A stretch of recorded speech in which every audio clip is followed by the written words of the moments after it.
Pardon me? How would you run? I don't know. Sounds like a personal problem to me. I don't care.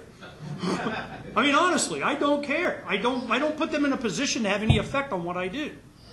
You know, so it'll happen naturally or not. You know, I just don't care.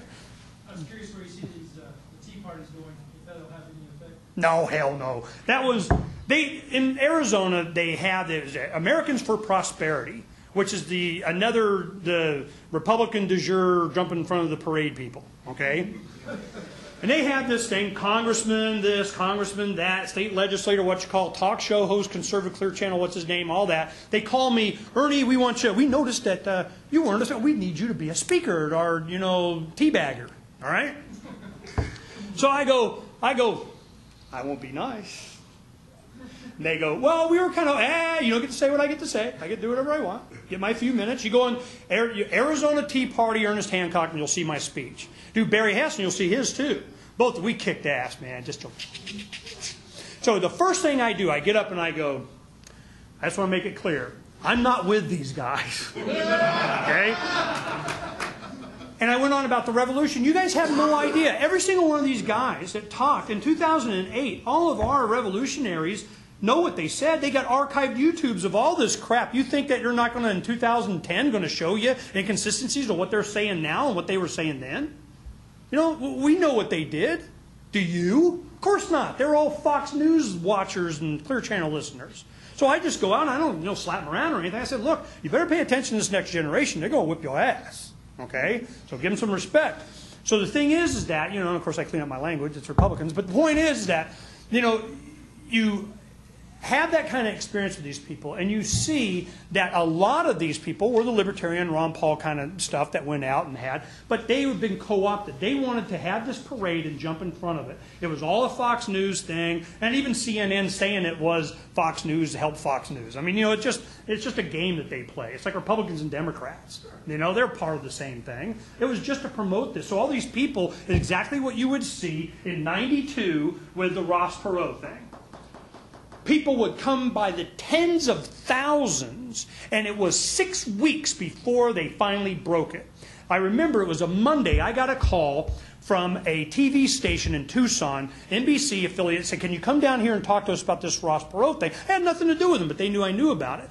They go, would you come down and talk to us? The reason was that night, that Monday night, 6 weeks after it started, tens of thousands of people show up wherever Perot's plane was, and they couldn't avoid it anymore. It's not going to go away. And Brokaw on the evening news said, yes, there's this Perot thing going on.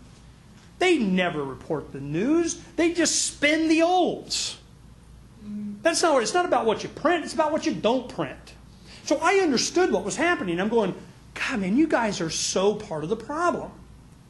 So it's the same thing's happening now. The teabag deal. The revolution's already started. They're just trying to jump in front of it. Debbie Kidd did a big article we put on Freedom's Phoenix just right the day of this thing. She goes, "You ever heard of controlled opposition?" That's what this is. So Glenn Beck, yes, man, freedom, freedom, freedom, and there's FEMA camps, and gosh darn it, and we can't, and all of a sudden he changes everything. Nah, I'm a big government guy. Got mine.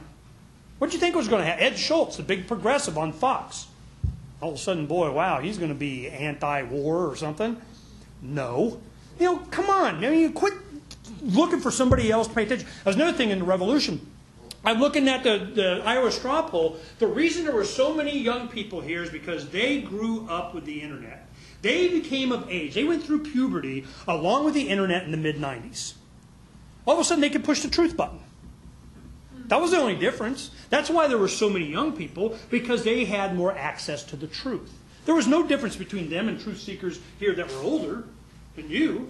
The only difference was that they had ready access to the truth. There wasn't something different about them. They just had the truth. So I'm not for anything other than how many minds you can free. And I'll guarantee this revolution is not going away. There is nothing you can do to stop it, and it has nothing to do with the Libertarian Party. Libertarianism. Big difference. As far as the guerrilla marketing, what would you suggest to focus on a certain topic? You know, what I focus on is the structure and the method by which you provide a resource for people that do have an interest in something. If you focus on one thing, then you're eliminating all the possibilities that are out there. So Freedom's Phoenix, I have yet to got to do my show. We've had that thing since January. I have yet to do my show. Because all the other kids are there, wanting to do their thing. So I just step back and help them and buy whatever equipment they need to do whatever. Because that is what my real goal is. My goal was not for me to have, an internet broadcast TV, blah, blah, blah. My goal was for them to. So I go and I sit there and you say, what's the one goal? The one goal is to provide the resource for everybody to do what they want.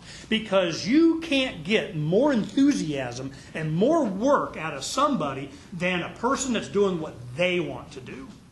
This collectivization, see, the conversation that we're having here is why I wanted to spend the extra time on this and doing this. It's not my first rodeo, okay? I've been through this a lot. There's 50 gazillion other stories in amongst all this stuff. And my point is that if you come up with I got this great idea. Obama is coming to speak at Arizona State University on May 13th. What might we do about that? So what do? You look up Google Operation ASU. Those DVDs that you see, we doing 10,000 of them. We did 5,000. The Tea Party and the post office, events that we had that night, 5,000 of them are gone. We got to do another 10,000. We got to do 10,000 again. So they're doing them, making them right now. We use our own printing press to print that cover. So they take that, they're doing all of the ASU right now. They're distributing them to all the students on ASU weeks before Obama gets there. I think he's going to bomb Iran just so he doesn't have to come. Don't laugh, okay? Then you see that orange flyer there that says, sorry while you were out? What we did, we made those a year ago for the Super Bowl, during the 08 Super Bowl. And we were going to put them out, and then we'll get, because that phone number that you call, that's the newsroom at the Arizona Republic newspaper, okay? So then we had info, AZ info, tiphotline.info, or whatever it is. It has all this stuff on it, on what they do. And you read it, and we put it on their trash can. Trash gets dumped, puts the little green monster back there. We're on the sidewalk. You're not on their property. You're not going up to their door. You're not on their lawn. You just go and you put it in the lid of the trash, and they come out and they see this orange sticker. They're going like, yeah, we searched my trash? What the hell? First thing, some guy saw it down at the workshop, and they took like 40, 50 of them and put them around the neighborhood around the Super Bowl where the stadium was. All of a sudden, boom, next day, 2 stories in the newspapers. Glendale police say pay no attention to orange flyer. We know who it is. They're just trying to cause a ruckus. Of course they knew who it was. Ew. So the thing is, the point is on this, we're going to take these flyers that we never even used. We got like 9,000 of them left over. We're going to put them all around Tempe before Obama comes. How many people do you have? Doing what? I mean, just dozens and dozens and dozens. This morning, how many of you heard on Fox News or wherever the pastor that got beat up at a checkpoint, Pastor Anderson? We're the ones that promoted that. Mark Victor's his attorney. We're the ones that did the fundraiser for his legal defense. His kids, we had our campaign called It's Not My Debt. We got big 14 by 48 billboards, 3 of them, and that rotate around the freeway system in Phoenix, Arizona right now. You go, itsnotmydebt.com, you can see the billboards. And it has a baby sitting there with a barcode on his butt being scanned in a grocery scanner, and it says, it's not my debt. You can't go to the next, one of them is a fetus, and the caption is, it's not my debt. How can you enslave the next generation? freedomsphoenix.com. You go there, and this is why they wanted me to speak, because they knew, we were kicking their ass. And what happened was, Pastor Anderson, his kids, he has 5 little kids.